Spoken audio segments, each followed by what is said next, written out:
1485회 사라진 시신과 옥중 고백이라고 합니다. 두물머리 시신 유기 사건의 비밀이라고 하는데, 두물머리 여기가 어디냐면은 경기도 양평이에요. 양평에 이제 팔당호라고 있습니다. 팔당호가 약간 이렇게 좀 십자 형태의 이렇게 강이 지나가고, 여기 호수인데 요 위쪽에 이렇게 길쭉하게 섬 아닌 섬이 하나 있어요. 여기가 지금 이제 도로 다 뚫려가지고 쉽게 갈 수 있죠. 근데 이 팔당호 이쪽에 다리가 이렇게 있습니다. 다리가 용담대교라고 있긴 한데, 여기 써있네. 용담대교라고 하긴 한데, 이게 거의 강 위에다가 도로를 설치한 느낌에 더 가까워. 그래가지고 되게 길어요. 여기 P6이라는 지점에서 시신이 발견된 것 같습니다. 아무튼 뭐 용담대교라는 곳은 여기고, 두물머리 어디냐 이런 사람들 많더라고. 양평입니다. 여기서 시신이 발견됐는데 이게 비밀이 있나 봐.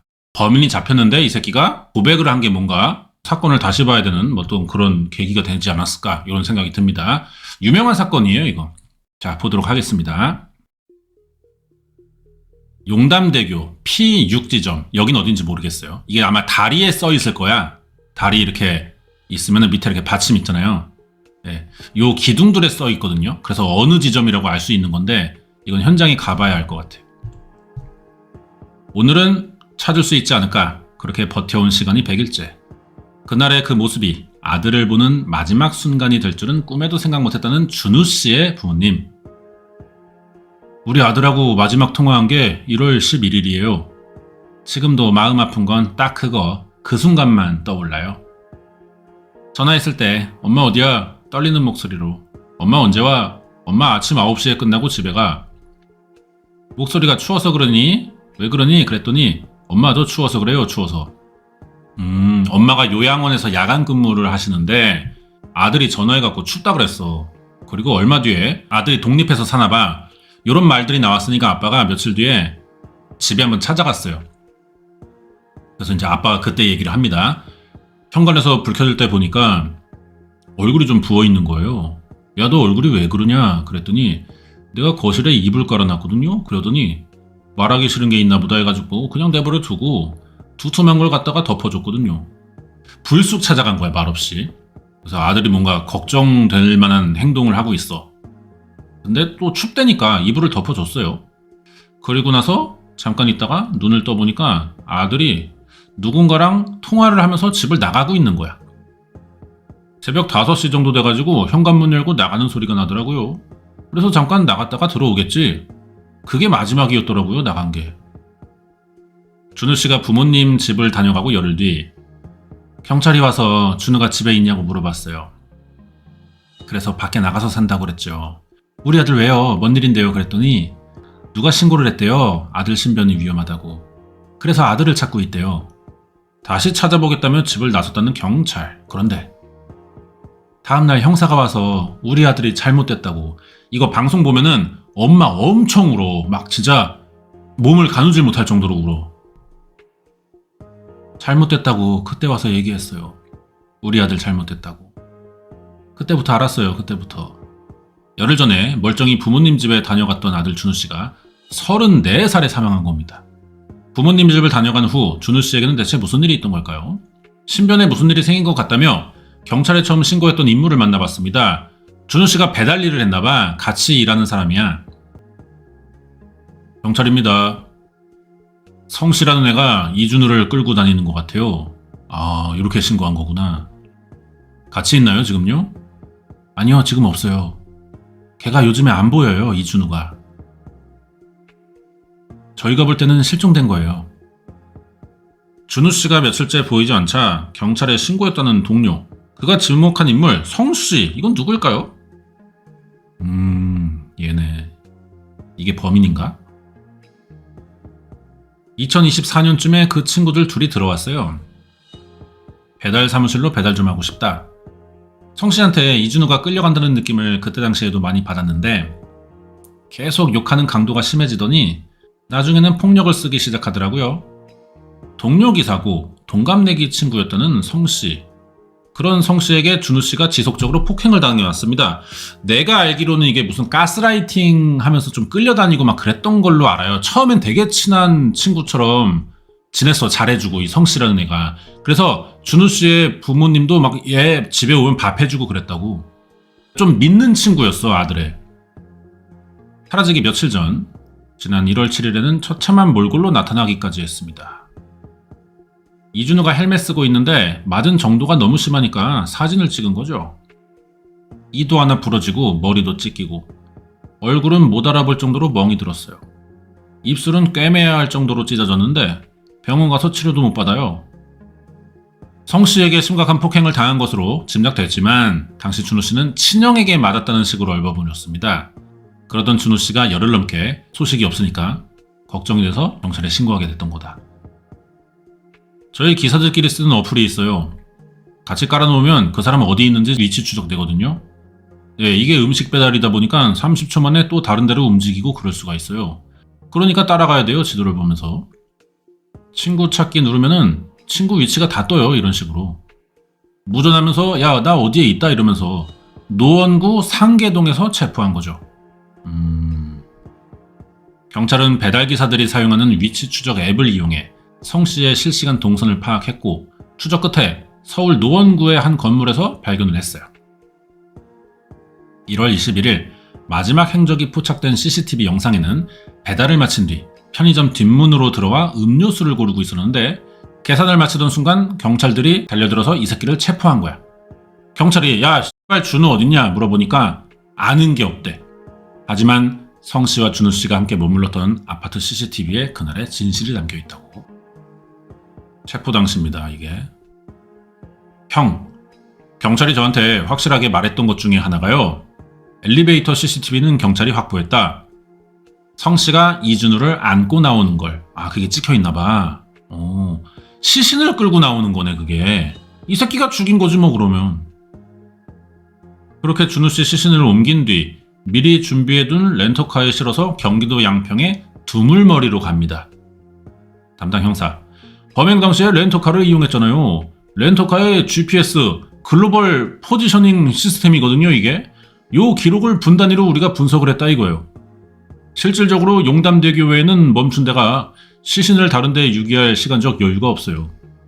반납할 때까지 시간까지도 우리가 전부 다 동선 파악을 했습니다. 경찰이 성 씨가 이용한 렌터카의 GPS, 이것이 글로벌 포지셔닝 시스템이라는 건데 이 기록을 모두 확인한 결과 그가 준호 씨의 시신을 유기한 장소는 두물머리 인근의 용담대교로 확인이 됩니다. 다시 형, 1월 23일 형사 차를 타고 용담대교로 갔었어요. 메모리 카드가 없다 그랬어요. 용담대교 입구에서부터 두물머리까지는 얼음이 안 녹았어요. 경찰이 아파트 엘리베이터 CCTV랑 렌터카 GPS, 이것이 글로벌 포지셔닝 시스템, 이것을 기록을 토대로 추궁하니까 우리 성씨 이 새끼가 인정한 거야. 내가 죽였습니다. 그래갖고 얘기를 들어보니까 왜 죽였냐? 1월 14일 오후 3시 34분 오토바이 기름값을 달라는 준우 씨랑 싸웠는데 이때 우발적으로 목을 졸라 죽였다는 게 이 새끼의 주장이야. 기름값 때문에. 경찰은 성 씨의 자백과 CCTV를 근거로 성 씨를 살인과 시체 유기 등의 혐의로 검찰에 송치했고 이제 준우 씨의 시신만 찾으면 되는 상황이었는데 갑자기 여기서 문제가 생깁니다. 배는 얼음이나 뭐 있으면 부딪히면 사고 나잖아요. 일단 지금은 수색이 안 된대요. 아, 강물이 얼어가지고.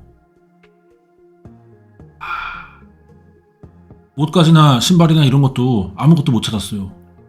두물머리 일대의 기온이 영하라서 강이 얼었어. 그래서 시신을 바로 수색 못한 거야. 강이 녹기 시작한 건 지난 3월입니다. 뒤늦게 시신을 찾기 위해 경찰과 소방 당국이 대대적으로 수색했지만 못 찾았습니다. 소나 탐지기로 그 강을 다 수색했는데요. 특이한 점을 하나도 발견 못했다고 했어요. 보통이라면 떠오르고도 남을 시간인데요. 그런 식으로 알리바이를 그쪽에다가 만들어 놓고 동생을 다른 데다가 유기한 것 같은데 경찰들은 자꾸 두물머리가 맞다 그러고 답답하죠. 그랬을 수 있네. 범행이 일어난 지 어느덧 100일이 지났지만 여전히 시신은 발견되지 않고 있습니다.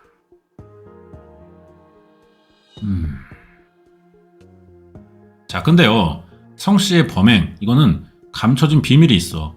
준우 씨의 시신이 유기된 장소에 대해 알고 있다는 제보자가 연락을 해왔거든. 아, 성 씨의 자백과 다른가 보다, 정황이. 왜 수사기관에는 시체의 위치를 거짓으로 증언했는지요? 수사기관에 말하지 않은 충격적인 내용을 알고 있고요. 준우가 애가 성격이 고등학교 2학년 때부터 좀 바뀌었대. 학폭당해가지고 정신적으로 힘들어했고 많이 위축되고 자기보다 힘세 보이는 사람들은 좀 무서워해, 피하고. 센 사람들한테 좀 복종을 하는구나. 성격이 그렇게 변했다. 그 일로 자퇴하고 우울증 치료받았고.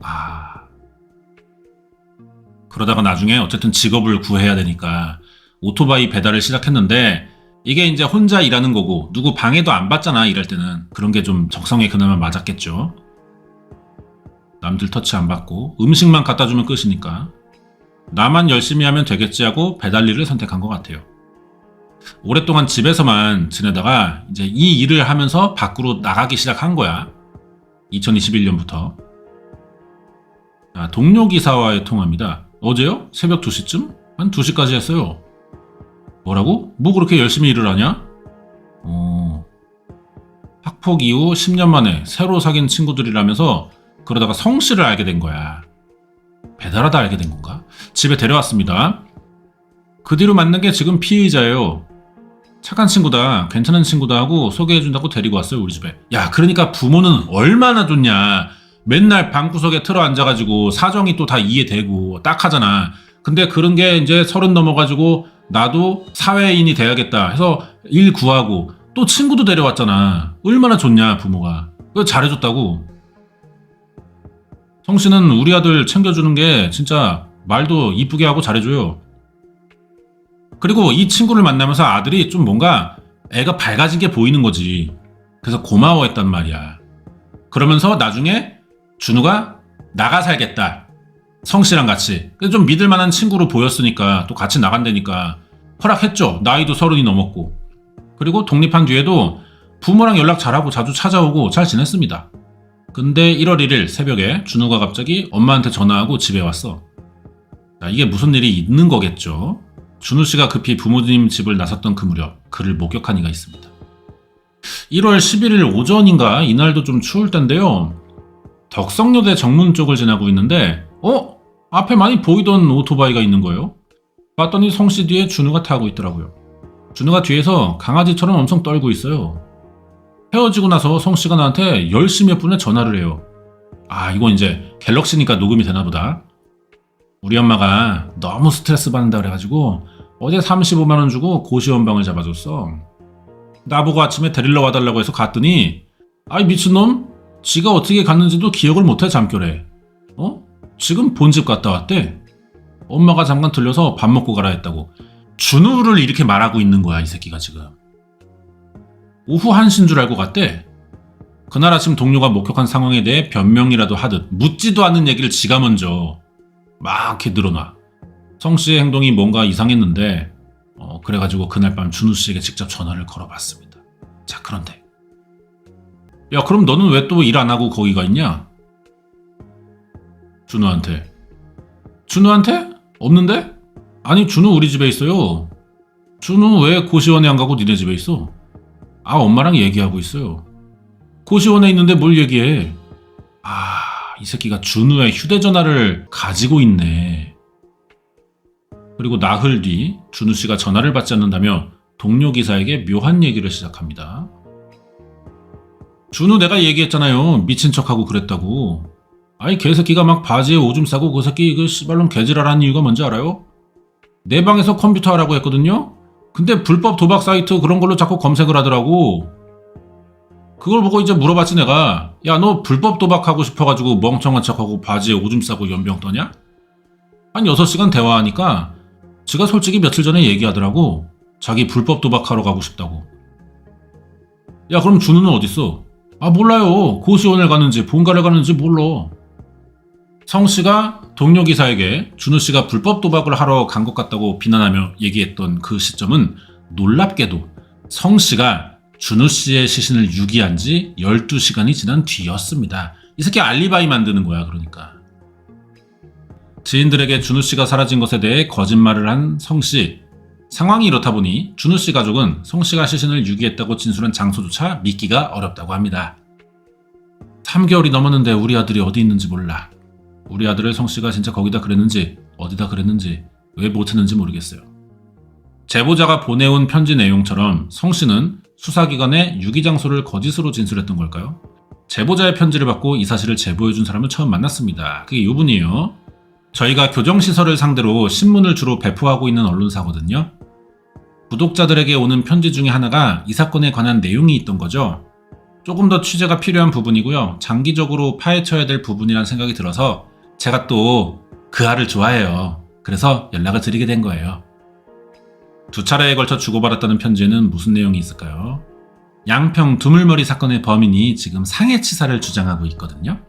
같은 방 재소자분한테는 우발적인 살인이 아니었다. 내가 도구를 가지고 사람을 죽였고 그 사실이 탄로날까봐 시신의 위치를 정확하게 이야기하지 않고 있는 것이다. 이런 내용이 편지에 있었습니다. 제보자에게 접견을 신청해 그를 만나봤어요. 양평은 맞는데요. 두물머리 강은 아니고 양평에 할머니 산소가 있대요. 폭행해서 죽인 게 아니라 개 목줄 같은 끈으로 도구를 써서 목을 졸랐는데 시신이 발견되면 도구를 썼다는 게 밝혀지고 폭행치사가 아니라 살인이 돼서 형량이 늘어나니까요. 성씨가 준우씨 시신을 유기한 장소는 용담대교가 아니라 양평에 있는 할머니 산소다. 그러면 이게 좀 더 사실에 가까워 보이지 않습니까? 범인들은 시신을 유기할 때 자기가 잘 알지만 지금은 살지 않는 곳에 주로 간단 말이에요. 그러면은 무턱대고 용담대교가 아니라 할머니 산소가 난 좀 더 그럴듯해 보이거든. 그래서 나는 이게 할머니 산소가 맞는 것 같긴 해. 더 가까워 보여. 그렇죠. 무덤이니까 또 파하기도 쉽지 않단 말이에요. 그런 것도 좀 이 새끼가 겸사겸사 좀 그런 생각도 하는 게 아닐까 싶고. 제보자 주장에 따르면 시신이 발견돼 살해 방법이 드러날 경우 성씨가 상해치사를 주장할 수 없으니까 의도적으로 시신 장소를 숨기고 있다는 것이라고 한다. 경찰이 이 위치를 절대 찾을 수 없을 거라며 호언장담했다는 성씨. 제보자의 말이 사실이라면 성씨는 굳이 자신만 알고 있는 비밀을 재소자에게 왜 털어놓은 걸까? 왜 대가리 굴려? 성씨가 졸피뎀이랑 약을 한 4-5가지를 먹어요.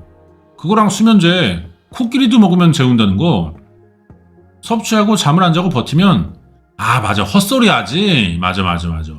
이런 거 부작용 있다고 하더라고요. 내가 모르는 대화를 했어, 사람이랑. 아는 친구들이랑 전화 걸고 막 카톡으로 뭐 보내고 아침에 보니까 이런 게 보내져 있었고, 그거 아니면은 배달시켜 먹고 막 식탐 생기는 사람도 있다고 하더라고. 관리 잘해야 돼요. 본인이 나눈 대화를 다음날 기억하지 못하는 것 같습니다. 수면제 때문에 의도치 않게 발설을 했던 것이다. 오호. 그래서 약사에게 이런 가능성이 있냐고 물어봐요.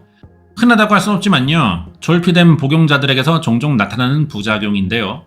건망증 증상이 있고요. 또 하나는 수면 후 무의식 행동 증상들이 나타납니다. 2가지가 다 복합되다 보니까 잠이 든 다음에 뇌는 깨어있지 않은데 어떤 행동을 하고요. 본인이 깨어나서 해당 행동에 대해 다음날 기억하지 못하는 복합현상이 나타나는 거죠. 소위 몽유 증상이라고 얘기합니다. 이게 이제 또 다른 말로는 외계인 손 증후군이라는 그런 게 있어요. 또 알고 싶지 않았는데. 성 씨의 말이 사실이라면 준우 씨 시신은 현재 양평에 있는 어느 무덤 근처에 묻혀 있을지 모르는 상황. 웃지 마. 양평군 일대 마을에 성 씨 할머니 묘를 찾아가 봅니다. 우리 동네 같으면 제가 다 알만한데 그런 이름은 들어본 적이 없어요. 여기는 원씨촌이에요. 집성촌인가? 성씨에 대해 잘 알 법한 사람을 찾을 수 있었는데 성씨가 어릴 때 아내와 이혼했다는 성씨의 아방구. 성씨 친가나 외가 쪽에 양평과 관련된 장소 있는지 물어봤습니다. 연락 안 하고 있는 지가 한 20년 넘은 것 같은데 양평 쪽은 내가 잘 모르겠는데. 할머니는 전라도예요. 우리는 거기 묘지가 없어요. 우리는 수목장했기 때문에 묘지가 없어요. 아니요. 성씨의 외가가 이제 또 옥수동이에요. 양평이랑 관련이가 아무것도 없다니까. 야, 이 새끼 그럼 또 거짓말한 거야? 이거 봐라. 이 새끼 뭐야? 친가와 외가 사람들 모두 양평에 연고가 없어요. 그럼 이 새끼가 약 기운에 취해 말했다는 장소는 뭐냐는 거야. 약 기운에 취해 거짓말을 했을까요? 일부러 계산했나? 뭔가를 이렇게 발설시켜 놓고 약에 취한 척해서 사실을 말한 것처럼 연기하나? 야, 너무 지능범인데? 처음부터 다시 사건 당일의 행적을 확인해 봐야겠습니다. 이게 이제 성 씨가 진우 시신 옮길 때 썼다는 차예요. 무면허야, 이 새끼. 무맨인데 렌터카 업체에서 준우의 운전면허증으로 차를 빌렸고요. 같은 날 오후 11시 19분경 시신을 끌고 나옵니다. 그래서 여기 타가지고 옮긴 거지. 그러니까 2차 GPS를 보니까 1월 14일 밤부터 15일 오전 2시까지의 주행이 남아있는 거지. 그래서 타임라인이 다 확인되는 겁니다. 11시 25분에 출발해서 하차 지점까지의 경로예요. 여기가 팔당호고 여기가 두물머리 섬이야. 그리고 용담대교는 여기입니다. 현재 양정역 인근을 향해 가고 있고요. 양정역 인근에 있는 편의점에서 6분간 정차했습니다. 잠깐만. 요 여성분 최근에 많이 나오시더라, 그 아래. 새로 이렇게 뽑힌 분인 건가? 현장으로 좀 많이 다니시는 분 같더라고. 인터뷰도 많이 하고. 활동량이 넓어요. 양정역 인근에 있는 편의점에서 6분간 정차했습니다. 여기서부터 다시 CCTV가 전혀 없는 또랑인 것 같네요. 강북구에 있는 본인의 집에서 경기도에 들어서기까지 주행만 했고 산으로 보이는 곳이나 다른 곳은 들리지 않았어요. 두물머리에 도착 전 유일하게 멈춘 곳은 양정역 인근 편의점입니다. 뭐 담배 샀나? GPS 기록 보니까 정확히 이 지점에서 차를 세웠어요. 그리고 도로랑 맞닿아 있어서 시신을 유기하기에는 적절한 장소라 안 보였어. 여기는. 몇 걸음 옮겨보니까 다시 CCTV가 전혀 없고 수로 있고 반대편으로 가니까 묘처럼 보이는 정체물을 본 분이 있고 여기서 6분간 멈춰있던 성씨의 차는 다시 두물머리로 또 갑니다. 1월 15일 12시 넘었고요. 이제 용담대교에 도착했어. 거의 12시 20분쯤에. 이후에 회차를 반복하며 용담대교 일대를 돌았고 8분 정도 정차한 적이 있고. 자, 근데 현장에 도착하자마자 의문이 드는 게 뭐냐? 평일 늦은 밤에도 용담대교를 지나는 차량이 생각보다 많다는 거야. 가로등 불빛들은 범행을 감추기에는 너무나 밝고. 두물머리에서 서울로 되돌아가는 경로까지 모두 확인해봤지만 산에 들렸거나 오래 정차한 흔적은 없습니다. 그러면 성씨가 두물머리에 도착 전 유일하게 들렸던 편의점 인근에 시신을 유기했을 가능성은 없는 걸까? 자, 이제 개를 풀어서 한번 확인해보는 거죠. 어떤 훈련이 되어 있는 수색견일까요? 예, 시신 탐지 훈련이 되어 있고요. 냄새 기가 막혀요. 잘 맡아요. 단지 저희 개들은 크게 반응 없이 그냥 넘어갔습니다. 우리 수색견 리아씨가, 예, 이분이에요. 수색견 리아씨. 분주히 막 킁킁대면서 여기저기 다녀봤는데 별다른 반응이 없었어. 그리고 마지막으로 향한 곳은 묘처럼 둥글게 솟아있는 봉분 주변인데 잠시 냄새를 맡는 듯 하더니 자리를 벗어납니다. 그러니까 성씨의 말은 불안이었을까. 사건이 발생한 그날 이후 누구보다 고통시간을 보내고 있다는 동료기사 고씨가 카메라 앞에 섰다는데 왜 고통이지? 제가 준우 마지막으로 본 게 1월 11일이에요. 오후 3시에서 3시 반 사이에 저희 집에서 김치 가지고 성씨 집 갔거든요. 당시 갔을 때는 성씨네 집에 누가 있었어요? 처음 갔을 때는 성씨의 엄마 혼자 있었고요. 제가 도착한 이후에 한 20분에서 40분 지났는데 가해자 오고 피해자 오고 가해자 여친이 들어왔습니다. 1월 달에 그날 오후 3시경 동시에 집을 찾았다는 고씨. 이후 집에 들어온 준호씨는 실내에서도 방한용 두건을 쓰고 있었다. 이제 배달기사들이 얼굴에 쓰는 거 있어요. 그거 말하는 거겠지? 내가 좀 벗겨볼게 하고 벗겨보니까 입술 터져 있고 눈은 맞은 것처럼 퉁퉁 부어 있더라고요. 말을 하기 그런 힘든 상태였는데 야, 너 무슨 일이냐? 얼굴이 왜 이래? 물어봐도 대답을 안 해요. 그리고 다리도 절었어. 동료기사는 뭐 당연히 성씨에게 맞았구나 이렇게 생각할 수밖에 없는 거야. 그럼 당시에 성씨는 어떤 상태였나요? 기분이 좀 격앙된 상황이었어요. 집에 돌아올 때 준우가 다리를 절면서 오니까 야, 똑바로 걸어. 너 똑바로 걸을 수 있잖아. 이렇게 뭐 일진 빙의해가지고 막 개소리하고 그냥 준우만 봐도 화를 내는? 화가 난 성씨를 다독이다 업체 사장 전화 받고 배달일 하기 위해 집을 나섰어요. 고씨는 그냥. 배달일 마친 후 10시 반경 다시 찾아갔는데 알고 보니 준우 씨가 머물던 성씨 집에는 엄마도 같이 살아. 성씨가 엄마랑 살면서 준우도 데리고 와갖고 같이 셋이 있는 거야. 준우 씨의 거주 문제를 두고 모자 간의 갈등이 폭발해서 각자 집을 나가는 일이 벌어졌고, 당황한 고 씨는 성 씨의 뒤를 쫓아갔습니다. 하지만 어머니를 잘 부탁한다는 말만 남긴 채 여친이랑 준우를 태우고 어딘가로 갔대. 그리고 성 씨의 어머니를 설득해 동료 기사가 집으로 데려왔고, 다음날 새벽 4시에 성 씨에게 메시지를 받아요. 야, 너 뭐 조사받는지 안 알려주냐? 했더니 지금 준우 조사받는 중인데 애가 횡설수설하나 봐. 근데 처벌은 원하지 않는다고 했는데 엄마한테 얘기는 해줘. 구속될 것 같다고. 내가 엄마한테 조금만 데리고 있자고 한 거였는데 엄마가 저러고 있잖아. 아, 빨리 유치장 들어가고 싶다. 개 졸려. 나 다시 조사받으러 감. 빨리 들어가고 싶다. 어차피 들어갈 거 씨부랄 거. 상황이 걱정돼 인근 경찰서 3곳을 모두 돌아봤다는 고씨.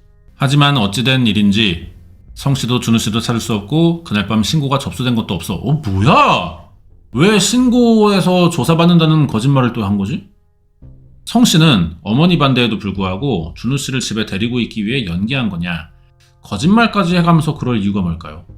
한바탕 자수소동을 벌이다가 12일 오전에 준우씨랑 같이 집에 돌아온 걸로 보이는데, 그 뒤로 준우씨는 집 밖에 나오지 않았고 이틀 뒤인 14일 오후 살해당한 것으로 알려져 있죠. 자, 근데 사무실에 갑자기 성씨가 왔어요. 혼자 왔더라고요. 준우 어디 갔어? 그랬더니 준우 몰라요. 없어졌어요. 저한테 얘기를 했어요. 저한테. 그러면서 준우가 전에 불법 도박을 하는 형들이 있는데 그쪽 외국에 간 것 같다. 아, 뭐 캄보디아 뭐 이렇게 푸놈펜 얘기해갖고 완전히 잠적해버려서 못 찾게 하려고 그랬나? 연락이 안 돼? 그랬더니 안 된대요. 그러면서 자기가 찾아가 보겠다는 거죠. 외국 가면 얼마나 드냐? 돈이 얼마 있어야 되냐? 물어봤었거든요. 그리고 나서 얼마 안 있다가 잡힌 걸로 알고 있어요. 성씨가 시신을 유기했다는 게 14일인데 혹시 며칠 정도였을까요? 연락이?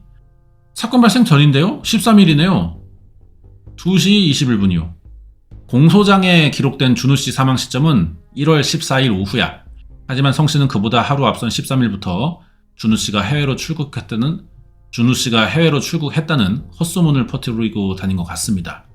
사전 작업도 주변에다가 많이 해놨네. 조사받을 것도 각오하고 한 일 같아. 이러면은 이상한 점은 이뿐만이 아니에요. 13일에 성씨가 저한테 입금해달라고 연락이 왔는데요.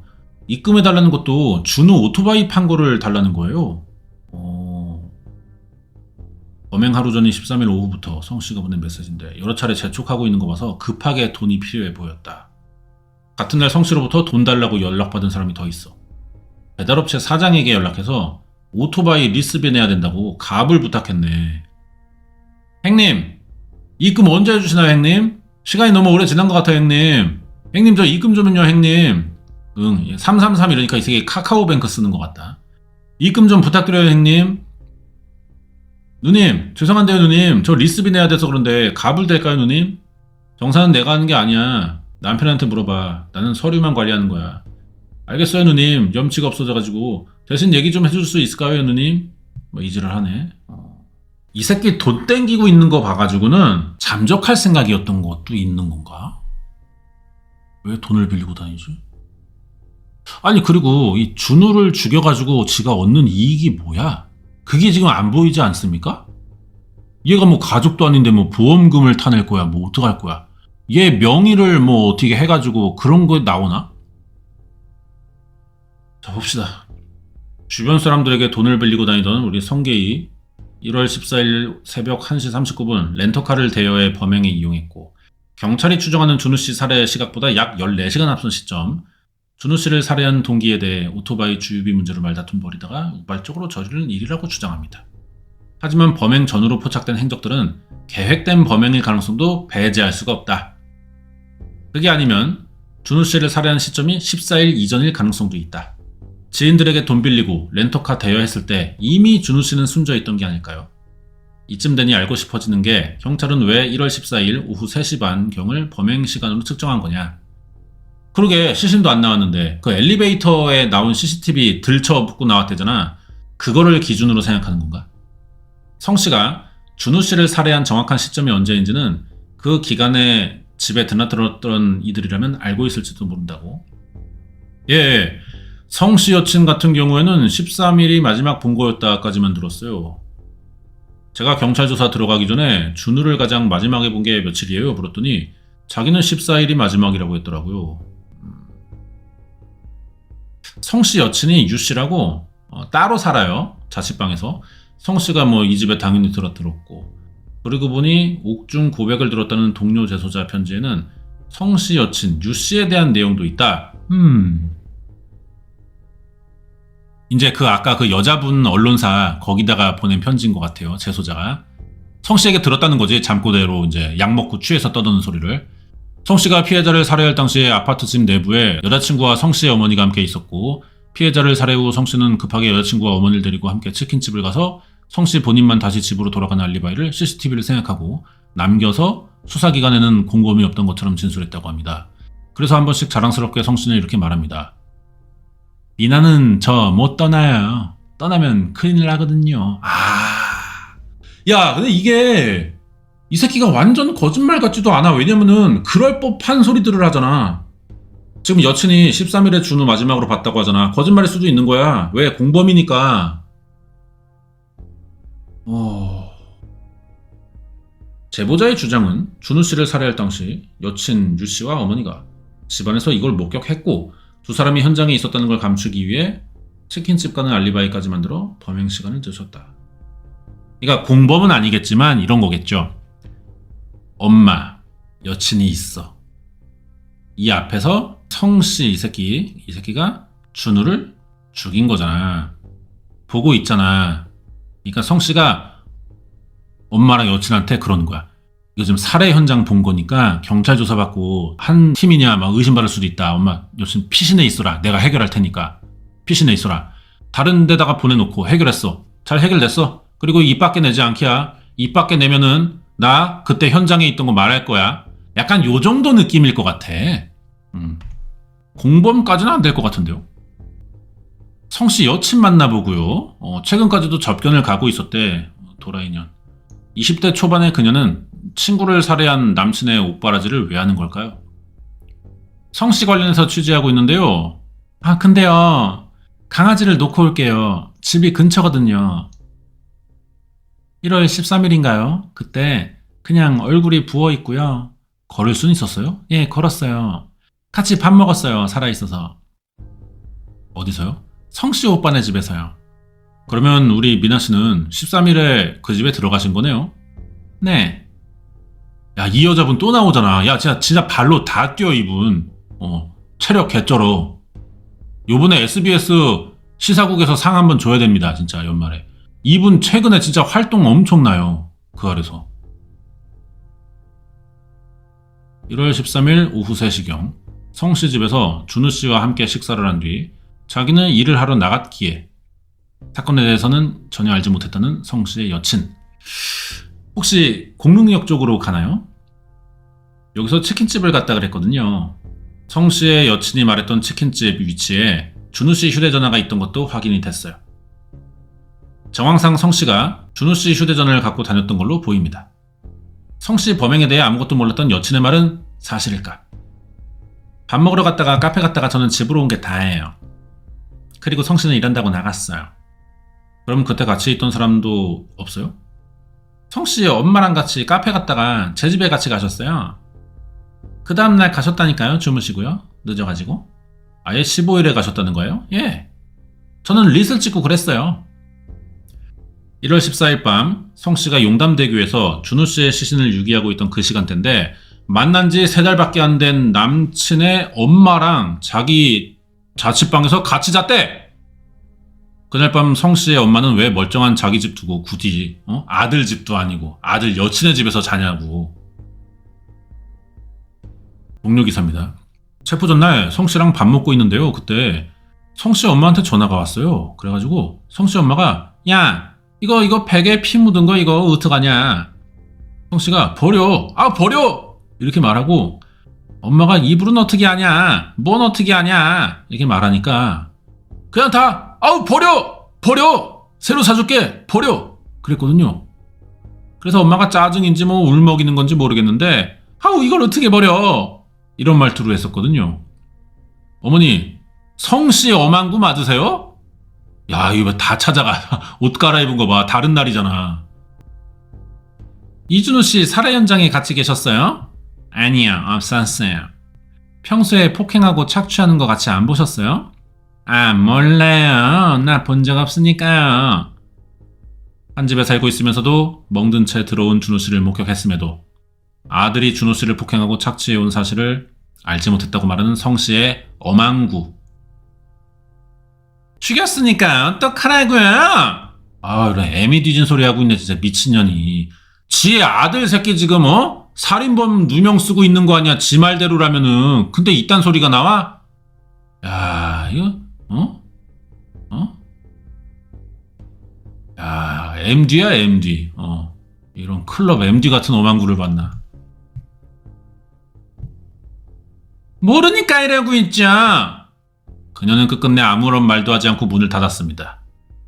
14년 전 한 고등학교에서 벌어진 기이한 사건과 그 중심에 있던 성씨를 기억한다는 한 제보자를 만나봤어요. 저희 학교는 염색이 안 되거든요. 근데 이 새끼는 샛노랗게 염색을 해가지고 뭐 맥주를 까봤나? 저희 학교 교복을 입고요. 모르는 사람이 와서 돈을 뜯으니까 이게 무슨 소리냐면은 이 새끼는 학생도 아닐 때야 성인 됐는데 자기가 다니던 학교도 아닌데 어디서 씨발 교복 하나 주워 입고 남의 학교 그냥 무턱대고 들어가가지고 삥 뜯는 거야.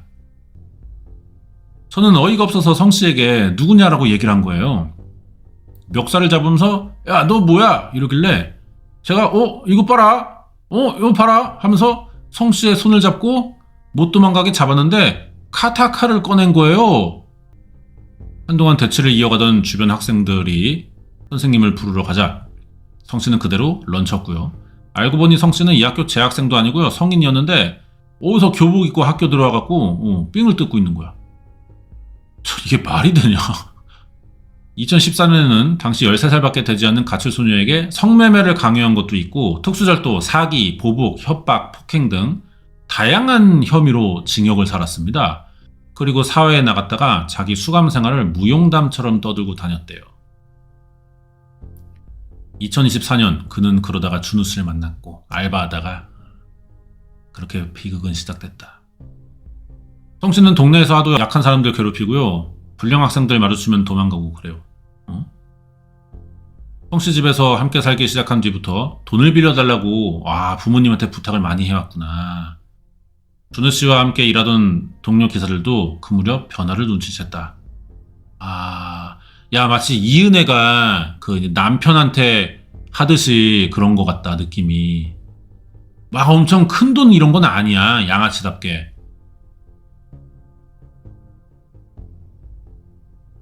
밥 먹으러 가면 준우가 돈이 없대요. 야, 주급받았는데 왜 없어? 그러면은 성씨가 옆에서 PC방에다 뭐 사서 쓰고 다 썼어요, 형. 이런 식으로 얘기를 해요. 일주일에 한 80 이상을 벌 정도로 성실했는데 그 돈이 어디 간 걸까? 다 슈킹했구나, 이 새끼가. 배달 일을 한 돈이 들어왔는데 성씨가 야, 나한테다 그냥 다 붙여. 그래서 돈을 다 붙이니까 성씨가 돈 관리를 하더라고요. 기름값 얼마야? 야, 10,000원만 넣어. 10,000원 붙여주고. 그래서 왜 준우 돈을 성씨가 다 하지? 그러네. 이해하네. 이상하네, 이거. 왜 이랬을까? 네가 어떻게 갖다 썼고 네가 네 입으로 얘기를 해야지. 이거 뭐 어떡할 거야, 이거를. 야, 준우야. 의정부 살 때 월세랑 너 월세 못 내서 월세랑 네 오토바이 고장났을 때 그런 거 다 형한테 얘기하라고, 네가. 그러니까 이게 준우 얘가 약간 좀 어리숙한 게 있나? 좀 말이 안 되는데 약간 경계선 이런 게 좀 있는 건가? 빚졌다고 우기면서 돈을 뺏은 거야. 그럼 얘는 얼떨결에 막 주고 있는 거잖아. 상처는 좀 주기적으로 많이 보였어요. 폭행이 좀 심해진 것 같아요. 눈 하나 멍 들었을 때도 야, 팬더 됐냐? 그러면은 뭐 넘어졌어요. 형한테 맞았어요. 또 이러고. 형한테 맞았다는 게 성씨가 형이야? 아까 지가 통화하면서 형한테 막 이랬잖아. 아닌가? 야, 성호철이라는 이름에서 성만 나와도 애가 초점이 흐려져요. 걔는 막 벌벌 떨어요. 좀 심할 정도로. 성씨는 오랜 기간 착취와 폭력을 반복해왔고 학폭 트라우마가 있던 준우 씨는 이로부터 벗어나기 어려웠던 걸로 보인다. 야, 성씨 이 새끼 대체 이거 뭐하는 새끼냐. 일반적으로 얘기하는 대표적인 사이코패스적 성향을 다 보이고 있습니다. 이 새끼 사이코패스예요, 이 새끼. 전두엽 퇴화된 개놈 새끼예요. 대인관계에서의 냉담함이나 그 다음에 정서적인 공감 능력의 부족이 있고요. 기생적인 생활 방식, 겉으로 보여줄 때 매력적인 모습들까지 반사회적인 특성도 굉장히 강하단 말이에요, 이 새끼. 계속 기록을 읽다가 아유 정말로 심각한 사이코패스에 의한 게스레이링이구나. 게스레이링을 하기에 폭행을 하기에 적절한 사람이구나. 취약한 사람이구나. 알고 접근했을 것으로 생각이 듭니다. 준우 씨를 착취해 얻어왔던 금전적 이득을 포기하면서까지 성 씨가 준우 씨를 죽인 이유는 뭘까요? 진짜 그러려면 왜 죽였냐 진짜.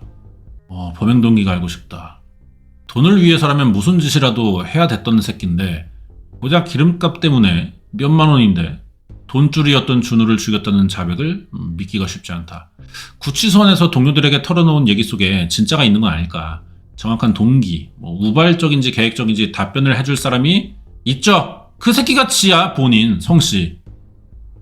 양만장이라고 있어요. 야 이것도 오토바이들의 라이더들의 성지죠. 양평 만남의 광장인가? 거기가 이제 오토바이들의 성지라고 부를 정도인데 항상 그 길이 자기한테는 익숙했을 거예요. 맨날 라이딩 갈 때마다 준우를 데리고 갈 정도였으니까요. 평소 동료 기사들과 같이 오토바이 타고 이제 발이 나간 거야. 지리적으로 익숙했던 양평 두물머리에 정말 시신을 유기했을까? 양평이네 진짜. 그리고 보니까 성씨가 시신을 유기했다고 진술한 용담대교를 찾아가 봤습니다. 도봉경찰서 협조로 1월부터 시신 수색을 해왔다는 119. 저희가 현장에 도착했을 때 얼음이 전체적으로 깔려있는 상태였기 때문에 중간중간에 구멍을 뚫어가지고 우리가 이제 얼음을 깨면서 드론을 넣어가지고 끝까지 1차 수색을 진행했습니다. 광주, 남양주, 그냥 양수리 일대 전부 다 저희가 다 수색을 했어요. 총 85차례 수색했는데 3달째 흔적이 안 나와. 이러면 없는 거 아니냐. 현장을 살펴본 전문가는 2가지 가능성을 추정해 볼 수 있다는데요. 유속이 초당 1, 2cm 정도 됩니다. 초당 1, 2cm 정도 돼가지고 유속에 따라 만약에 이동했다면 팔당댐까지 이동했을 가능성도 있습니다. 첫 번째는 유속에 의해 시신이 유기 지점을 벗어났을 가능성이 있다.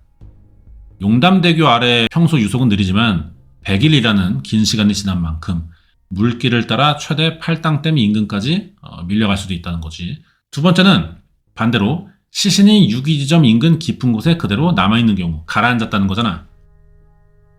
이번 이름이 이런 이름은 이제 또 사건 이런 거에 좀 이렇게 관심이 많으신 분인가?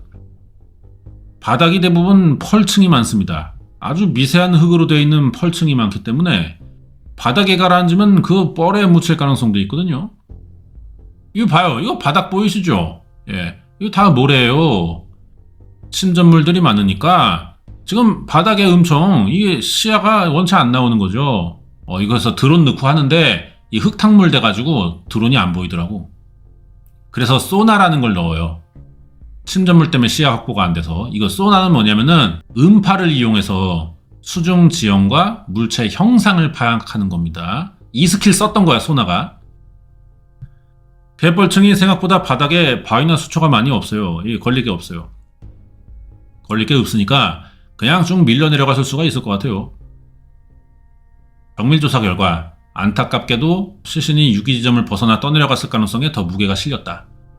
수색 범위가 사실상 팔당댐까지로 넓혀진 상황인데 일단 시신이 나와야 이 새끼에게 정확한 혐의를 둘 수 있잖아요. 얘는 여전히 시신 안 나왔으니까 어쨌든 폭행치사다. 그래서 재판을 미루고 있다네. 그러니까 시신 없는 살인사건인데 어떤 처벌을 받게 될까요? 형사소송법상 자백 배제 법칙이라고 해서 증거가 자백 하나만 있으면 혐의 성립 안 될 텐데 유죄라고 할 수 없습니다. 자백을 보강하는 증거들이 존재를 해야 유죄라고 할 수 있는 거거든요. 왜 이런 게 생겼냐면은 옛날에 학생운동 시절에 이제 그 죄 없는 사람들 막 잡아다가 막 폭행해서 죽고 막 이런 데 있었잖아. 자백하라고 때리는 거잖아 그게. 그러니까 자백하면은 재판 치러서 빵 보내고 그렇게 되는 거란 말이야. 문제는 아무 관련도 없는 애를 잡아다가 강제로 자백시키는 방식이었기 때문에 그 가능성도 있어가지고 자백만 가지고는 안 된다는 거야. 증거도 필요하고, 그리고 증거 우선해서 봐야 되고. 아무리 내가 죽였습니다, 나 범인이에요 해도 안 돼요. 증거가 나와야 돼요, 같이. 근데 이 사람의 자백 말고도 살인을 추정케 하는 보강 증거와 정황들이 많이 있단 말이죠.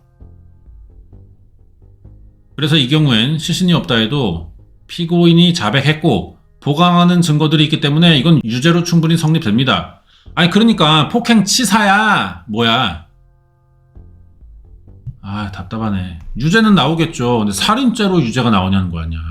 고의로 죽이려고 했던 거냐. 폭행치상은 그냥 때리다 보니까는 나도 모르게 죽더라. 이게 폭행치사란 말이에요. 죽일 생각으로 팼냐. 이게 중요한 건데. 답답하게 말씀하시는데. 자, SBS는 이 취재 내용을 검찰에 전달했다고 합니다. 대신 취재를 해가지고 이제 증거를 주는 개념인데. 그래, 여기까지입니다. 성씨 이 새끼가 이제 비응신인 거야. 이 새끼가 성실하게 젊은 새끼가 말이야. 젊은 놈이 체력도 좋은데 성실하게 일해가지고 돈을 벌어가지고 저금도 하고 주식 투자도 하고 뭐 그래야지 미친 새끼가. 남 그냥 기생해가지고 그냥 골수나 빨아먹을 줄 알고. 어린 놈의 새끼가 벌써부터. 그리고 이 새끼가 약간 좀 대가리가 좋은 것 같아요. 좀 지능범 쪽이라 얘 그 지능범이 아닌가? 그냥 그런 건가? 그냥 갖고 노는 거 아닐까요? 경찰을? 이 말 한 번 했다가 저 말 한 번 했다가 그런 거 아닐까? 지능범이라기보다는 그냥 거짓말이 상습적인 새끼. 사이코패스니까. 경찰이랑 퀴즈 게임 하는 걸 수도 있어 이 새끼. 그럴 땐 어떻게 해야 된다? 제가 답을 알고 있어요. 그럴 때는 쌍놈 새끼 그냥 태팔하는 손에 들고 이거 존나 후려쳐 꽁투를. 그러면서 말해. 한 10분만 때리면은 바른 대로 정말 청학동 훈장님에게 회초리 맞은 것처럼 바로 세 사람 돼가지고 다 말한단 말이야. 그런 시대가 저는 오기를 기대합니다. 쌍놈의 새끼. 맞으면 다 돼. 못 때려서 그런 거지 사회가. 답답하게 이게 뭐야. 어떻게 이런 짓을 하고 사는지 모르겠어 사람이 진짜. 근실하게 살아야 되는데. 참 진짜 엮이면 안 되는 종류의 인간이에요 성실한 새끼가. 이게 제가 말은 이렇게 하지만 실제로 이런 새끼 만나면 나도 말려들 거고 여러분도 뭐 거의 비슷할 거라고 봐. 왜냐면은 얘는 보편적인 우리가 상상하는 그 레인지 안에 있는 사람이 아니야. 그렇기 때문에 당황하기 너무 좋고 당황하다 보면은 끌려가기 좋을 거야. 뭔가 쎄하다 싶으면은 그냥 손절하고 차단해야 돼. 뭐 대화로 얘에 대해 뭐 좀 알아보고 이해하려고 들고 안 돼. 보편적인 상황이면은 우리가 그렇게까지 노력 안 해도 그 사람에 대해 얼추 보입니다. 그렇게 생각하는 게 맞아요. 이거 안 돼. 우리도 위험해집니다. 알겠죠? 사람 조심하시고 구독과 좋아요 눌러주시고 하임 눌러주시고 댓글 많이 남겨주시고 주플릭스도 좀 같이 좀 봐주시고 이렇게 좀 부탁드리겠습니다. 여기까지고 다음 주에 또 새로운 방송 준비해서 잘 나온 거 같이 리뷰하고 얘기해 보도록 하겠습니다.